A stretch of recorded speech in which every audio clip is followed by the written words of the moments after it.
Sir Abhijit গঙ্গোপাধ্যায়ের একটা কথা নিয়ে আপনাদের সামনে আসলাম, জাস্ট একটু আগে শুনে নিন, তারপরে বলছি।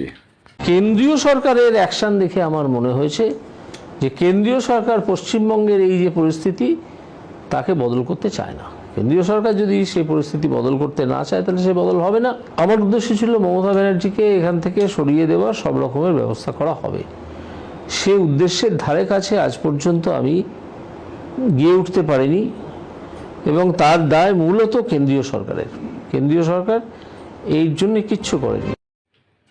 সিপিআইএম যে কথাটি বলে এসছে স্যার মিলল তো? আপনি নিজে দেখেছেন এসএসসি মামলায় কতটা গড়বড়, শিক্ষক নিয়োগে কতটা গড়বড়, সবটা দেখেছেন। সিবিআই, ইডি সবাই বাড়ির সামনে দিয়ে ঘুরে যাচ্ছে, কাউকে অ্যারেস্ট করছে না।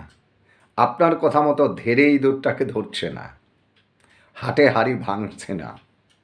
কি করবেন? আমরা যেটা দেখলাম 2016 সনে 10% ভোট বিজেপি তৃণমূল কংগ্রেসকে দিয়ে দিল 3টি আসনের জন্য। তারপরে 2018-তে পঞ্চায়েত নির্বাচনে সিপিআইএম তথা বামপন্থীদের নমিনেশন দিতে দিল না, কিন্তু বিজেপিরা নমিনেশন পেপার সাবমিট করতে পারল। এটা কি সেটিং নয়? 19-এ মানুষ ভাবল যে সিপিআইএম করলে পরে বা বামপন্থী করলে দল করলে পরে আমার বাড়ি আক্রান্ত হবে, আমি আক্রান্ত হব, আমার ছেলে মেয়েরা আক্রান্ত হবে। 19-এ ভোট দিল বিজেপিকে, তারপরে 20-তে ভোট দিল বিজেপিকে, কিচ্ছু করতে পারলো না। বিজেপি কোনো অ্যাকশন নিতে পারলো না। যত দুর্নীতি, সারদা নারদা, এসএসসি কেলেঙ্কারি, শেষ পর্যন্ত আরজি করের অভয়ার বিষয়েও বিজেপি কিন্তু কিছুই করতে পারল না, শুধু হুঙ্কার ছাড়লো। 2021 বিজেপি ক্ষমতায় ইচ্ছে করে আসলো না, এটা অনেকে বলে, বিজেপির নেতারা বলে। তারা ভোটের দিন ঘরে ঢুকে যায়, ভোট কাউন্টিং থেকে বেরিয়ে আসে বিজেপি নেতারা, কর্মীরা, পোলিং এজেন্টরা ছেড়ে দেয়। 2024-এ আমরা একই ঘটনা দেখলাম। 2024 পর্যন্ত, 2016 থেকে 24 এত মামলা হয়েছে রাজ্য সরকারের বিরুদ্ধে, বিজেপি কিছুই করেনি। ইডি সিবিআই শুধু দৌড়াদৌড়ি করেছে আর এক এক সময় নাটক করেছে।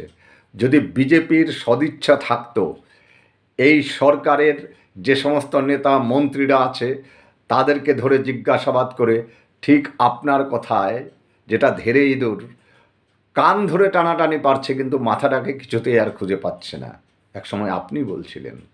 যার জন্য বিজেপির সাথে তৃণমূলের সেটিং আছে।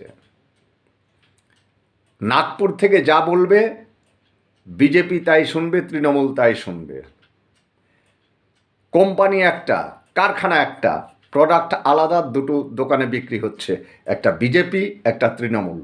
যার জন্য আসন্ন 26-এর নির্বাচনে, বিধানসভা নির্বাচনে মানুষ প্রত্যাখ্যান করবে বিজেপিকে এবং তৃণমূলকে, আর ফিরিয়ে আনবে বাম গণতান্ত্রিক জোট এবং বৃহত্তর বাম জোটকে ফিরিয়ে আনবে। ধন্যবাদ, ভালো থাকবেন।